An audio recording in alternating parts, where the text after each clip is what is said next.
नमस्ते दोस्तों। हम लोग सॉल्व कर रहे हैं यूपी बोर्ड क्लास 10th के साइंस का पेपर, जिसमें से हम लोग फिजिक्स वाला पार्ट सॉल्व कर रहे हैं यहाँ पर। इससे पहले अभी तक 2024, 2025 और 2023 के सेट 2 तक हम कंप्लीटली सॉल्व कर चुके हैं। अगर आपने अभी तक नहीं किए हैं, यही क्वेश्चन बार बार एग्जाम में रिपीट हो रहे हैं, तो उनको सीक्वेंस से करते हुए आइए और देखेंगे, आपको खुद एहसास हो जाएगा कि कितने क्वेश्चन रिपीट होते हैं एग्जाम में। ठीक है, तो अब हम आज सेट 3 सॉल्व करते हैं। पहले क्वेश्चन हम पहले 7 क्वेश्चन जो है बहुविकल्पीय होते हैं, पहले उनको सॉल्व कर लेते हैं। कह रहा है प्रकाश के परावर्तन के नियम सदैव सत्य होते हैं। तो अगर इसका ऑप्शन में देखूं, ऑप्शन में क्या क्या दिया है? केवल अवतल दर्पण के लिए, केवल उत्तल दर्पण के लिए, केवल समतल दर्पण के लिए, इनमें से सभी। तो एक बात ध्यान दे लो, दर्पण और दर्पण के लिए ही नहीं, दुनिया में कहीं भी अगर परावर्तन हो रहा है, प्रकाश का परावर्तन हो रहा है, तो वो परावर्तन के नियम का पालन करता है। तो इनमें से सभी, जो डी ऑप्शन है आपका, इनमें से सभी, ऑप्शन डी ये सही हो जाएगा। अवतल दर्पण भी में भी लगता है, उत्तल दर्पण में भी, समतल दर्पण में भी, हर जगह परावर्तन का नियम होता क्या है कि आपतन कोण बराबर परावर्तन कोण। तो एंगल आई और एंगल आर हमेशा बराबर होते हैं, वो किसी भी, अगर गोलीय दर्पण में किसी को डाउट हो रहा हो तो मैं बता दूं थोड़ा सा। अगर यहाँ पे वस्तु रखी गई, यहाँ पे मान लो वक्रता त्रिज्या, वक्रता केंद्र है, और ये वस्तु है, तो वस्तु से जो प्रकाश की किरण जा रही है दर्पण की तरफ, वो हो गई आपतित किरण।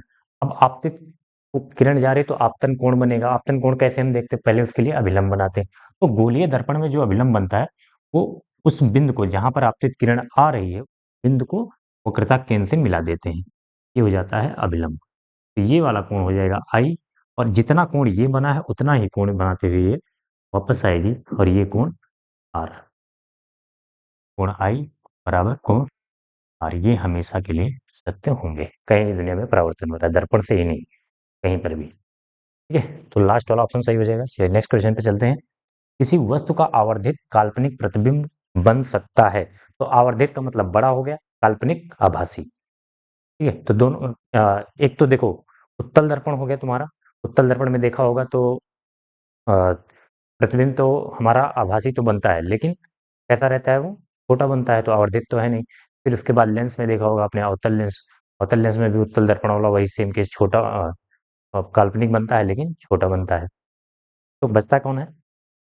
अवतल दर्पण और उत्तल लेंस का जो लास्ट वाला केस है, जब हम वस्तु को ध्रुव और फोकस के बीच में रखते हैं, तो उसमें देखा होगा आभासी प्रतिबिंब बनता है, और ऐसा आवर्धित मतलब वस्तु से बड़ा बनता है। तो यही दोनों अवतल दर्पण एक तो हो जाएगा। अवतल दर्पण, अगर वो 6 केस आपको याद है, जो काम अवतल दर्पण करता है वही काम उत्तल लेंस करता है, तो उत्तल लेंस में भी सेम प्रतिबिंब बनेगा। लास्ट वाला केस, पांचवा वाला, जब वस्तु को हम फोकस और ध्रुव के बीच दर्पण के केस में, जब फोकस और प्रकाशिक केंद्र के बीच उत्तल लेंस के केस में, जब यहाँ पे वस्तु को रखा जाता है, तो बड़ा और आभासी बनता है। और ये चीज कई बार रिपीट हो चुकी है, तो मैं पूरा बना के नहीं दिखाऊंगा कौन सा ऑप्शन सही है। एक तो उत्तल लेंस द्वारा, उत्तल दर्पण द्वारा, अवतल दर्पण द्वारा, लास्ट है ए और सी दोनों। तो उत्तल लेंस, अवतल दर्पण, लास्ट वाला सही हो जाएगा। ये है ए और ये सी, तो ए और सी दोनों के लिए सही हो जाएगा। ठीक है, अधिक उच्च प्रतिरोध वाला पदार्थ कहलाता है। उच्च प्रतिरोध, प्रतिरोध बढ़ाते हैं, जैसे देखो पदार्थ को हम लोग 3 कैटेगरी में बांटते हैं, एक तो चालक, अर्धचालक, कुचालक। तो जिसका जितना प्रतिरोध ज्यादा होता है, वो कुचालक की तरफ वो पदार्थ बढ़ता जाता है। जैसे सबसे कम जिसका प्रतिरोध होगा, जिसमें वैद्युत धारा आसानी से प्रवाहित हो जाती है, तो उसको हम चालक कहते हैं। जिसमें प्रतिरोध थोड़ा सा ज्यादा होता है, उसे अर्धचालक, बहुत ज्यादा हो जाता है तो उसे हम कुचालक पदार्थ कहते हैं। उच्च प्रतिरोध लिखा है ना यहाँ पे, उच्च प्रतिरोध वाले पदार्थों को हम कुचालक कहते हैं। कुचालक ऑप्शन क्या क्या दिया गया है इसमें? चालक, अर्धचालक, अतिचालक, विद्युत रोधी। तो कुचालक को क्या बोलेंगे? विद्युत रोधी। कुचालक नहीं लिखा है, लेकिन विद्युत रोधी का भी तो वही मतलब है, विद्युत रोधी। ये ऑप्शन डी है, डी सही हो जाएगा। डी है ना, ऑप्शन डी ठीक। विद्युत शक्ति की इकाई एक तो वाट होती है, वाट, और एक होता है जूल प्रति सेकेंड। तो यूनिट आपको याद रखना है, जूल प्रति सेकेंड। तो दोनों में से देख लीजिए कौन सा आपके ऑप्शन में है। पहला है वोल्ट, दूसरा वाट, जूल, कूलाम। तो वाट वाला ऑप्शन सही हो जाएगा, ऑप्शन। ठीक है? कभी-कभी वाट ना देकर जूल पर सेकंड दे दे, तो कन्फ्यूज़न होता है ना, जूल पर सेकंड भी होता है। किसी विद्युत केतली में प्रवाहित धारा 3 गुनी कर देने पर 3 गुनी कर देने पर केतली में उत्पन्न ऊष्मा की मात्रा हो जाएगी। विद्युत केतली देखा होगा पानी गर्म करने के लिए एक प्लग रहता है, जैसे हम इलेक्ट्रिसिटी प्रोवाइड करते हैं, वही हीटर ही लगा होता है नीचे। तो ऊष्मा मतलब I को 3 गुना बढ़ा दिया, 3I कर दिया है, तो ऊष्मा कितनी हो जाएगी? तो धारा वाला formula H equal to I square R, H equal to I square R. तो I की जगह पे हम 3I लिख देंगे, 3I का स्क्वायर आर, 3 का स्क्वायर कितना हो जाएगा? 9I square are. ओवरऑल कितना आ रहा है सामने? 9 गुना हो जाएगा, क्योंकि स्क्वायर के रूप में बढ़ेगा तो 3 गुना करेंगे, 3 का स्क्वायर 9, ऐसे याद रख सकते हो। 9 गुना, जो ऑप्शन हो आप सही कर दो। कौन सा ऑप्शन है इसमें? 4 गुनी, 3 गुनी, 9 गुनी, ऑप्शन सी। ऑप्शन सी इसमें से है।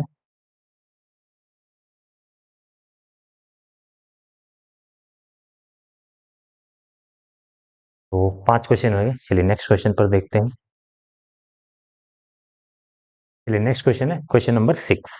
एक व्यक्ति दूर स्थित वस्तुओं को स्पष्ट रूप से देखने में असमर्थ है, कि नेत्र में दोष होगा। तो अगर दूर की वस्तु नहीं देख पा रहा है तो निकट दृष्टि दोष होता है, अगर पास की वस्तु नहीं देख पा रहा है तो दूर दृष्टि दोष होता है। सुनने में उल्टा लगता है और यही सही है, सीधे पे मत जाना। तो कौन सा दृष्टि दोष हो दूर में देखने? निकट दृष्टि दोष।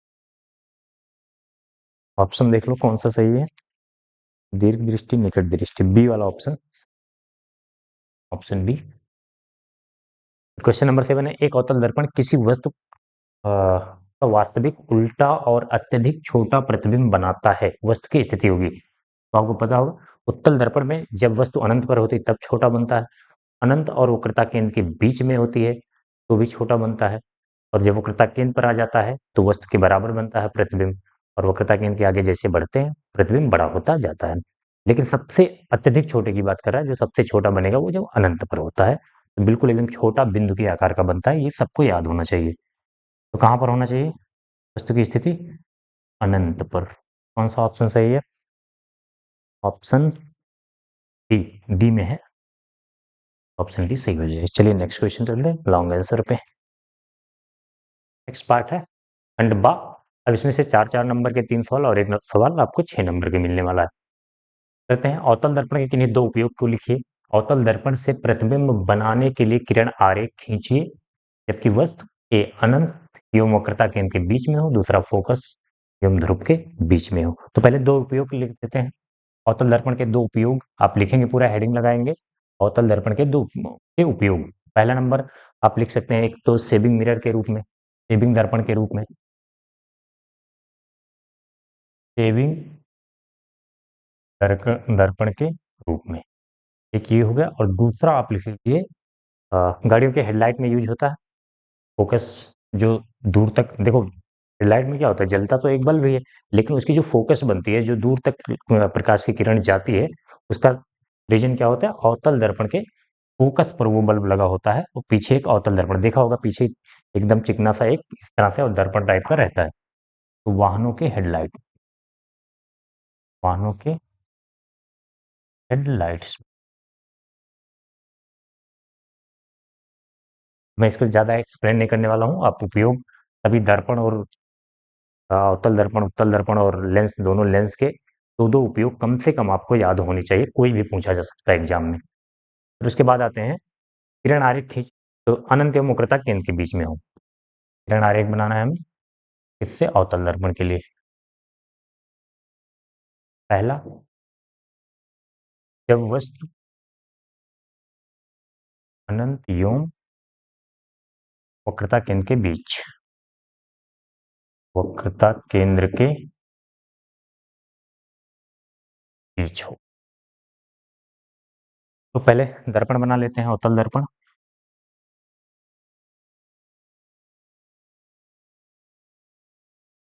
अवतल दर्पण बना लिए, यहाँ पे ध्रुव हो जाएगा, ये फोकस, और फिर उतनी ही दूरी पे लगभग वक्रता केंद्र। वस्तु कहाँ है? वक्रता केंद्र और अनंत के बीच। अच्छा, अनंत यहाँ पीछे, वक्रता केंद्र के पीछे कुल मिला के है, यही है ना, अनंत एवं वक्रता केंद्र के बीच। तो यहाँ कहीं पर आप वस्तु रख लीजिए। तो आपको देखो कुछ चीजें याद होंगी, जो टेबल है तभी आप ढंग से बना पाएंगे। याद क्या करना है कि जब वस्तु अनंत पे होती है तो प्रतिबिंब फोकस पर बनता है, और जब वस्तु अनंत और वक्रता केंद्र के बीच में होता है तो प्रतिबिंब फोकस और वक्रता केंद्र के बीच में बनता है। तो दो, कोई भी दो नियम लगा दीजिए। जब मुख्य अक्ष के समांतर जाती है प्रकाश की किरण तो क्या होता है? फोकस से होकर जाती है। परावर्तन के बाद फोकस से होकर जाती है। दूसरा, आप फोकस से लेकर जाओ या ध्रुव पे लेकर जाओ, कैसे भी ले जा सकते हो। जब फोकस से जाती है तो क्या होता है? समांतर हो जाती है। जहां पर काट रहा है वहीं पर प्रतिबिंब बन जाएगा। अब प्रतिबिंब का नाम रख दीजिए, ये ए बी है, ये हो जाएगा ए डैश बी डैश, हो जाएगी वस्तु, ये आपका हो जाएगा प्रतिबिंब। ठीक है। अब इनकी प्रकृति वगैरह लिखने को तो नहीं कहा, सिर्फ किरण आरेख बनाने के लिए कहा है, लेकिन बेहतर होगा आप लिख दें कहाँ बन रहा है। सी और एफ के बीच, वक्रता केंद्र और फोकस के बीच, पूरा लिखिएगा, वक्रता केंद्र और फोकस के बीच। दूसरा कैसा है? उल्टा बन रहा है, वास्तविक होगा, क्योंकि वास्तव में आके काट रही हैं किरणें। दर्पण के पहले बन रहा है तो वास्तविक होगा, वास्तविक। तीसरा, उल्टा तो दिख ही रहा है, वास्तविक होगा तो उल्टा ही होगा। और चौथा, आकार वस्तु से छोटा बनता है। ये चार चीजें जरूर लिखिए, पूछा जाए या ना पूछा जाए। उसे छोटा। आ जाते हैं सेकंड पे, ये है आपका बी, फोकस एवं ध्रुव के बीच। ठीक है। बी वाला क्या हो? फोकस एवं ध्रुव के बीच। तो फिर से हम बना देते हैं दर्पण। अवतल दर्पण बना दिया है फिर से। वस्तु को इस बार कहाँ रखना है हमें? ये ध्रुव हो गया, यहाँ फोकस हो गया, और ये वक्रता केंद्र। फोकस और ध्रुव के बीच आपको पता होना चाहिए कि अगर फोकस और ध्रुव के बीच बनाते हैं तो प्रतिबिंब आभासी बनता है, वस्तु से बड़ा बनता है। लास्ट वाला केस सबसे इंपॉर्टेंट केस ये होता है। समांतर जाने वाली किरण कहाँ से होकर जाएगी? फोकस से जाएगी, फोकस से। और ध्रुव पर आने वाली किरण क्या होगा? जिस कोण पर आ रही है वही परावर्तन के नियम का पालन करते हुए उतने ही कोण पर चली। क्या होता है, इन दोनों को देखेंगे तो ये दोनों किरणें दूर होती जा रही है, तो आगे कहीं काटने के चांसेस नहीं है। जब प्रतिबिंब बनाते समय जब भी किरणें आपस में नहीं काटती हैं तो उनको हम क्या करते हैं? पीछे बढ़ाते हैं। पीछे बढ़ा लीजिए इनको। यहाँ पर काट रही हैं, ये तुम्हारा प्रतिबिंब बन जाएगा।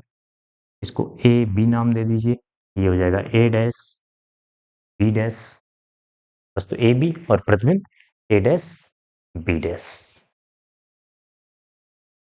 फिर वही चार प्रॉपर्टी लिख दीजिए। कहाँ पे बन रहा है? पहले स्थिति लिखते हैं, प्रतिबिंब की स्थिति कहाँ बन रहा है? दर्पण के पीछे बन रहा है यहाँ पे, दर्पण के पीछे लिख दीजिए, दर्पण के।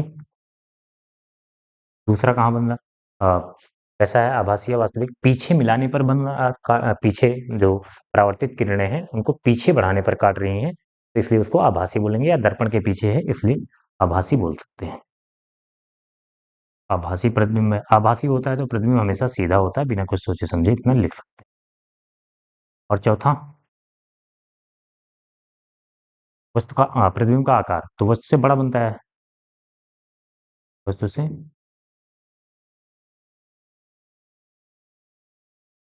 तो ये कंप्लीट क्वेश्चन 4 नंबर का ये आपका बन जाएगा। चलिए नेक्स्ट क्वेश्चन पर चलते हैं। चलिए नेक्स्ट क्वेश्चन है क्वेश्चन नंबर 2। अपवर्तन के नियम क्या है, के बाद एक न्यूमेरिकल है। तो पहले मैं अपवर्तन के नियम बता दे रहा हूँ, फिर न्यूमेरिकल पर आते हैं। अपवर्तन के नियम आपने पढ़ा होगा वैसे, ये चीज तो बिल्कुल अपवर्तन के नियम परावर्तन के नियम रटा होना चाहिए। फिर भी मैं बोल दे रहा हूँ, लिखूंगा नहीं यहाँ पे, अपवर्तन के नियम। अच्छा, एक नियम तो वही होता है, चलो मैं इसको प्रथम नियम या द्वितीय नियम कोई भी बोल दो। एक नियम वही परावर्तन वाला होता है। परावर्तन में क्या होता था? आपतित किरण अभिलंब तथा परावर्तित किरण एक ही तल में होते हैं। इसमें क्या होता है?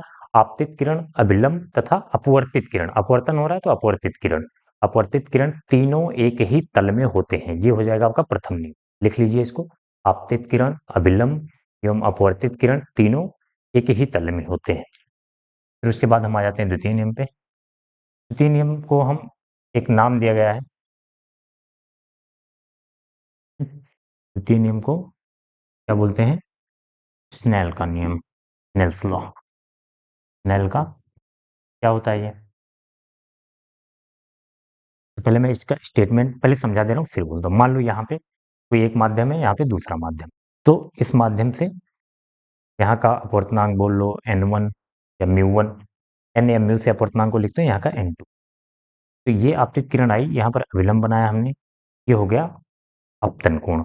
फिर ये अपने रास्ते से थोड़ा सा विचलित होती है, तभी तो अपवर्तन कहते हैं। अभिलंब माध्यम परिवर्तित होता है, एक माध्यम से दूसरे माध्यम में जाती है प्रकाश की किरण, तो अपने मार्ग से थोड़ा सा विचलित हो जाती है, चाहे अभिलंब की तरफ जाएगी, चाहे अभिलंब से दूर। अब ये डिपेंड करता है कौन सा सघन है, कौन सा विरल, वो सब हमें अभी नहीं देखना है। हमने माना इधर चली गई है, तो ये वाला कोण क्या हो जाएगा? अपवर्तन कोण। ठीक है, तो स्नेल के नियम ने क्या बताया? साइन आई बटे साइन आर बराबर नियतांक बराबर होता है n2 बाई n1 के। ठीक है, अब इसको लिखेंगे कैसे? स्टेटमेंट इतना तो बनाना पड़ेगा आपको। स्टेटमेंट कैसे लिखेंगे कि इस नियम के अनुसार जब प्रकाश की किरण एक माध्यम से दूसरे माध्यम में प्रवेश करती है, तो उस समय आपतन कोण की ज्या, साइन को हिंदी में बोलते हैं ज्या, आपतन कोण की ज्या तथा अपवर्तन कोण की ज्या का अनुपात सदैव एक नियतांक होता है। बस इतना ही लिखना है।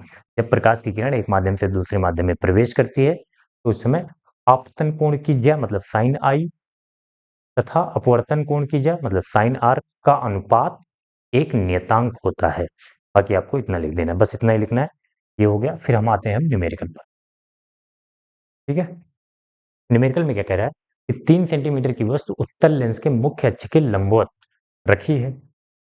लेंस की फोकस दूरी 30 सेंटीमीटर है। फोकस दूरी देखो, वस्तु की ऊंचाई दी गई तो एच ओ से लिखते हैं हम 3 सेंटीमीटर।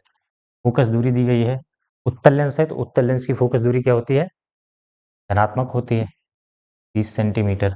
और लेंस से वस्तु की दूरी 10 सेंटीमीटर है, यू दिया है 10 सेंटीमीटर, हम यू को, वस्तु की दूरी को नेगेटिव ही लेते हैं। ठीक है ना? प्रतिबिंब की स्थिति, आकार एवं प्रकृति ज्ञात कीजिए। क्या हम इस प्रतिबिंब को पर्दे पर देख सकते हैं? चलिए पहले ये सब ज्ञात कर लेते हैं। तो प्रतिबिंब की स्थिति ज्ञात करने के लिए हम फार्मूला लगाएंगे, lens formula 1/f equal to 1/v minus 1/, ठीक है। 1/v ज्ञात करना, 1/u इधर आएगा,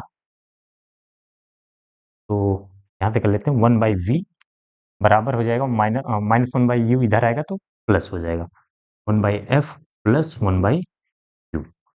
रखिए इसमें 1/f की जगह पे क्या रखेंगे? +30, और प्लस 1/u की जगह पे -1/10 रखेंगे, क्योंकि ये -10 है तो ये प्लस माइनस माइनस हो जाए, डायरेक्ट मैं कर दूँ -1/10। अब आप इनको कैसे सॉल्व करते हैं? या तो एक फार्मूला, आप U F upon you you plus F भी लगा सकते हैं चाहे तो, या फिर 30 एलसीएम ले लीजिए। अब कर रहे हैं तो ऐसे ही कर देते हैं, नहीं तो एक फार्मूला डायरेक्ट वी निकालने का लेंस में U F upon you plus ये कर सकते हैं। चिन्ह के साथ रखना होगा, चाहे इसको यूज करेंगे चाहे इसको। इसमें क्या होगा, एलसीएम वगैरह नहीं लेना पड़ता, आपको जल्दी हो जाती थोड़ा, लेकिन ज़्यादातर बच्चे यही फार्मूला यूज करते हैं। जिनको ये सॉल्व करने में दिक्कत होगी वो ये फार्मूला जरूर रख लें। ठीक है, 30 एलसीएम हो गया, तो यहाँ पे 1 हो जाएगा, -10 या 30 -3, तो -2/1 -3 -2/30, और ये हो जाएगा 15। तो 1 के 2, 2 पंचे 10, तो कितना आ रहा है? 1/v equal to -1/15। तो इसको रिवर्स करेंगे तो v बराबर आ जाएगा माइनस का 15 सेंटीमीटर। माइनस का 15 सेंटीमीटर, ये तो होगी प्रतिबिंब की स्थिति। माइनस क्या बता रहा है? जिधर वस्तु रखी है, वस्तु माइनस में होता है, उधर ही प्रतिबिंब बन रहा है। तो वस्तु की साइड में प्रतिबिंब बन रहा है, कैसा बनेगा? लेंस है ये, दर्पण नहीं है, ध्यान से देखिएगा। अगर हम अ, वस्तु की तरफ बन रहा है तो उसको हम क्या बोलेंगे?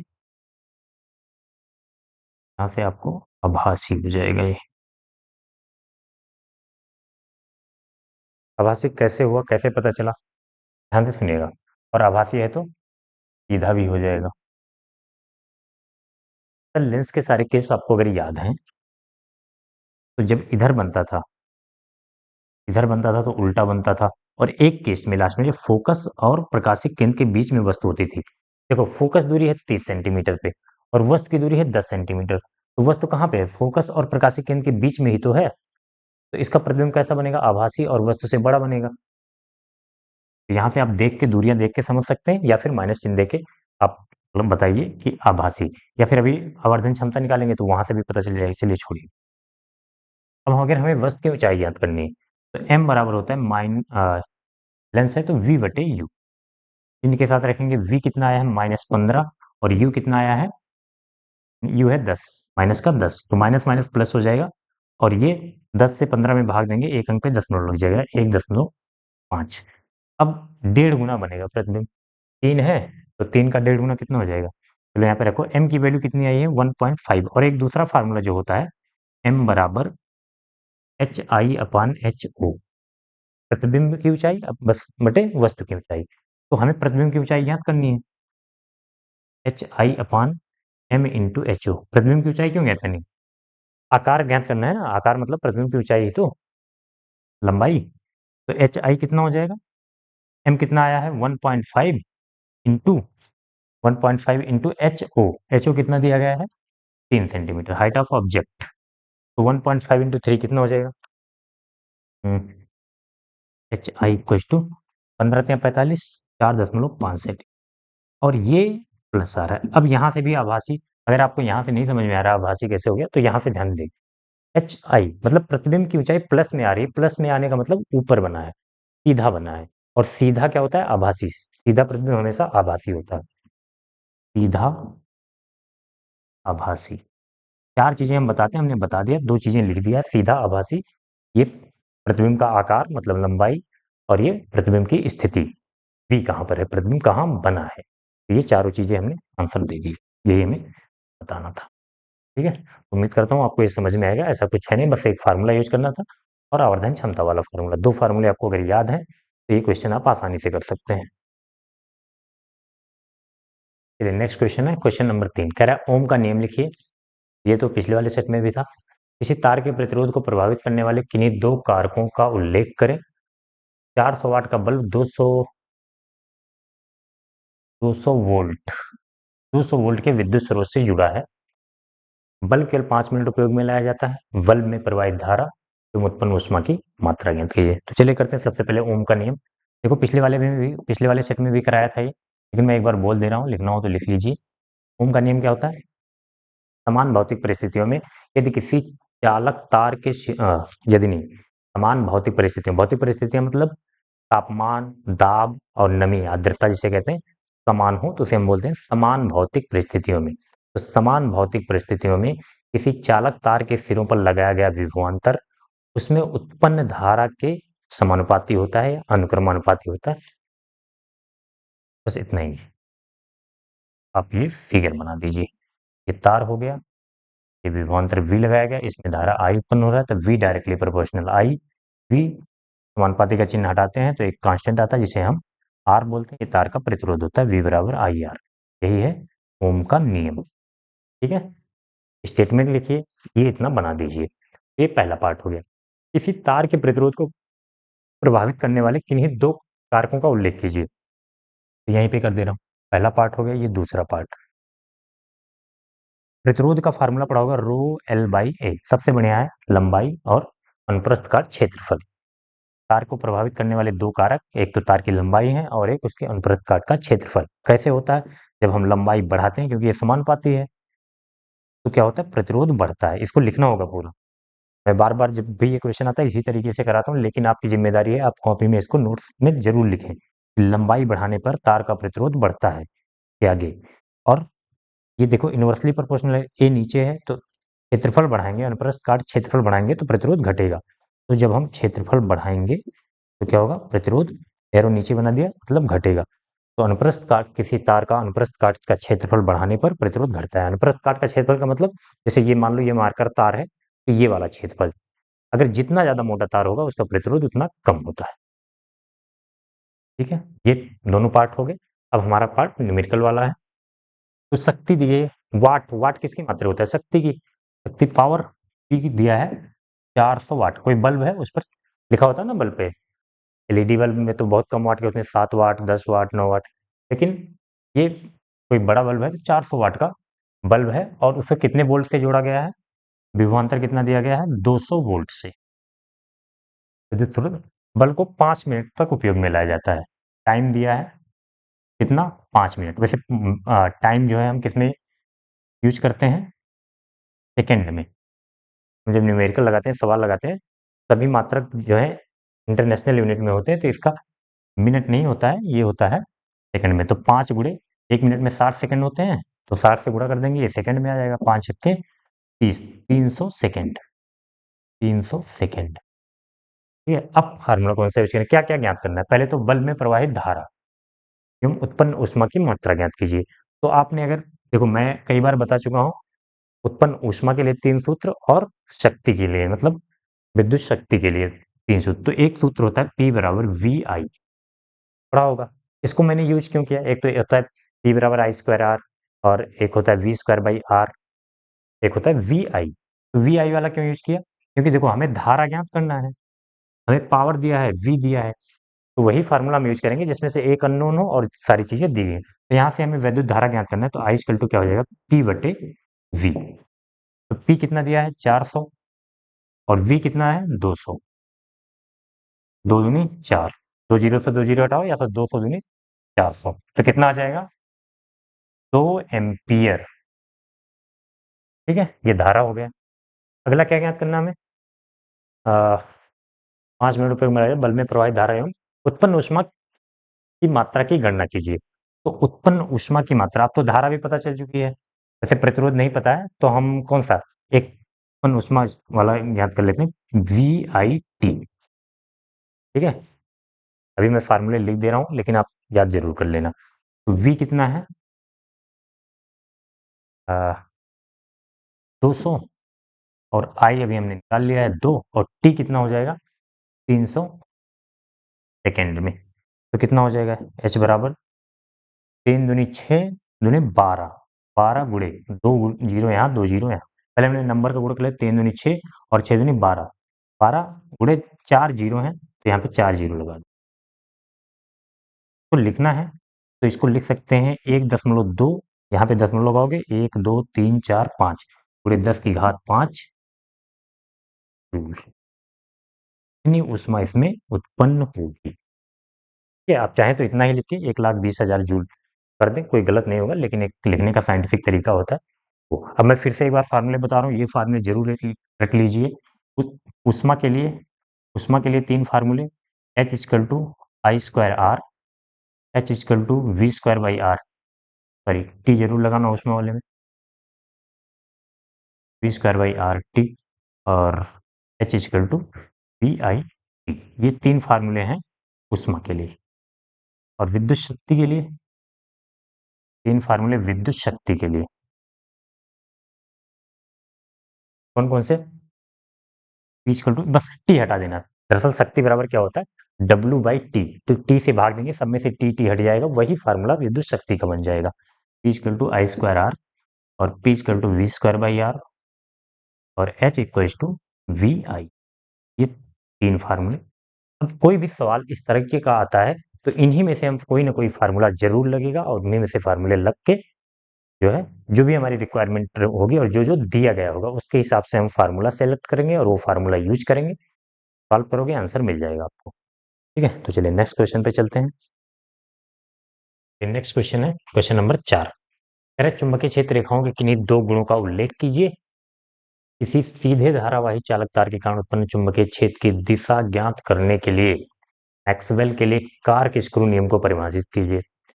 किसी ऊर्ध्वाधर धारावाही चालक के कारण उत्पन्न चुंबकीय क्षेत्र रेखाओं को दर्शाइए। किसी प्रदत्त क्षेत्र में एक समान चुंबकीय क्षेत्र को प्रदर्शित कीजिए। तो क्वेश्चन की वर्डिंग इतना बड़ा है, इसको देखकर घबराना नहीं। 6 नंबर का क्वेश्चन है और छोटे छोटे पार्ट में इसको करते हैं। सबसे पहले क्या कह रहे हैं? चुंबकीय क्षेत्र रेखाओं के इन्हीं 2 गुणों का उल्लेख कीजिए। चुंबकीय क्षेत्र पूरा लिखेंगे आप, चुंबकीय क्षेत्र रेखाओं के, मैं बोल दे रहा हूँ, आप लिख लीजिए, पढ़ा होगा वैसे। पहला जो चुंबकीय क्षेत्र रेखाओं के गुण जब लिखना हो, तो आपको इसको जरूर बना दीजिएगा। यहाँ पे लिखना हो, एक बार मैग्नेट क्षण चुंबक लेके यहाँ पे उत्तरी ध्रुव, ये दक्षिणी ध्रुव, उत्तरी ध्रुव से निकलती हैं और दक्षिणी ध्रुव में प्रवेश करती हैं। सबसे पहला गुण यही हो जाता है कि चुंबकीय क्षेत्र रेखाएं उत्तरी ध्रुव से निकलकर दक्षिण, और अंदर क्या होता है, दक्षिण ध्रुव से उत्तर की तरफ एक सीधी रेखाएं।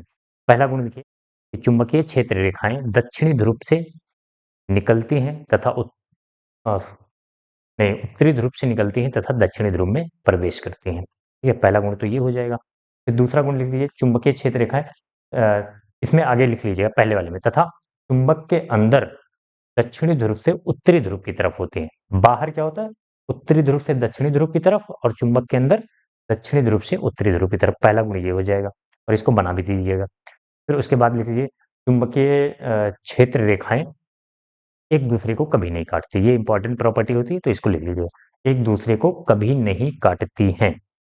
अगर कारण लिखना है क्यों नहीं काटती, क्योंकि यदि काटेंगी तो जिस बिंदु पर काटती हैं वहां दो चुंबकीय क्षेत्र रेखाओं की दो दिशाएं प्राप्त होती हैं, जो कि संभव नहीं है। अगर मैंने थोड़ा तेज बोला हो तो स्लो करके इन दोनों पॉइंट को लिख लीजिए। बाकी बहुत सारे गुण हैं, दो ही लिखना है तो मैंने यहाँ पे दो ही बोला है। अब जो है नेक्स्ट पार्ट पे आते हैं। किसी सीधे धारावाही चालक तार के कारण उत्पन्न चुंबकीय क्षेत्र की दिशा ज्ञात करने के लिए मैक्सवेल का कार्क स्क्रू नियम, राइट हैंड थंब रूल भी कहते हैं, मैक्सवेल का कार्क स्क्रू नियम क्या होता है ये,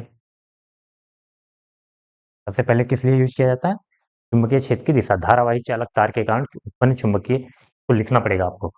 मैक्सवेल के कार्क स्क्रू नियम का उपयोग धारावाही चालक तार के कारण उत्पन्न चुंबकीय क्षेत्र की दिशा ज्ञात करने के लिए प्रयोग करते हैं। अब होता क्या है पहले समझ लीजिए फिर लिखिए।